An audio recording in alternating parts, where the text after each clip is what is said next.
Hello folks, welcome to another podcast from the Zebra Lounge with Mike DePilla. I'm Mike McGuire and it's time to talk about the Cubs. That's right, people are still talking about the Cubs for some reason in this town, and we're two of them.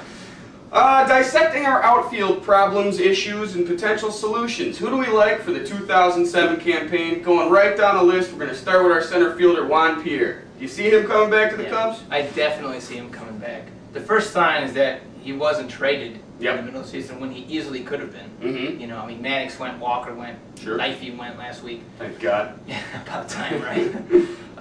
And he's still there, and he's been hitting very, very well in the second half. Absolutely, he's been killing the ball. Yeah, it's finally the stroke. You're seeing him hit the ball with authority the other way, but also turn on the ball and pull it. He has. I mean, he's not going to yank the ball out of the park for you. He's got a lot of triples. He's starting to get doubles, and he's really, he's not just the infield hit guy anymore. No, granted, he couldn't throw the ball from us to the camera on the fly. True. It'd be about a 3 or 4 hopper, him and Jones. Jones throws harder than, but he does the 9. Jones throws it straight into the ground, that's why. So we see Juan Pierre coming back. He's going to cost you. What about Jock Jones? You think he's coming back? You know, I mean, he's under contract, right? He's got 2 more years. They would have to deal him, and again, he's having a pretty good year, kind of quietly. Yeah.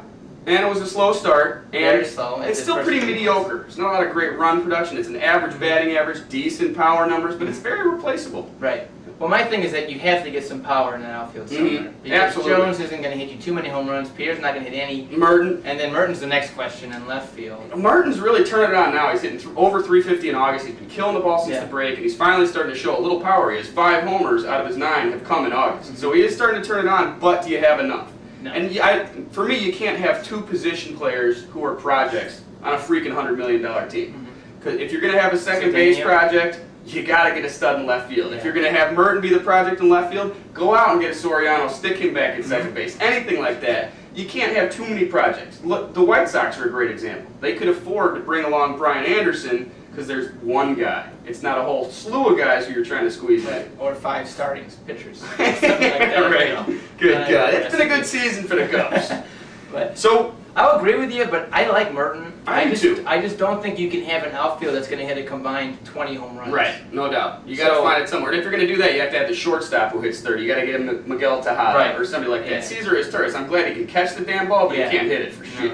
No. So we're looking at a team that's got a first baseman and a third baseman who can hit home runs, and then a bunch of singles hitters. Sure. Right? Even with that, when Zambrano pitches now, you see the glimpse of what the Cubs were supposed to be. A team that's, an average offense, a decent offense, but that's driven by its starting pitching, and, kind of get the deck stacked against you when you have everybody hurt right away. I mean, I don't want to give anybody any more fucking excuses than Wrigley, but that's the way it's gone. It's been a pain in the butt.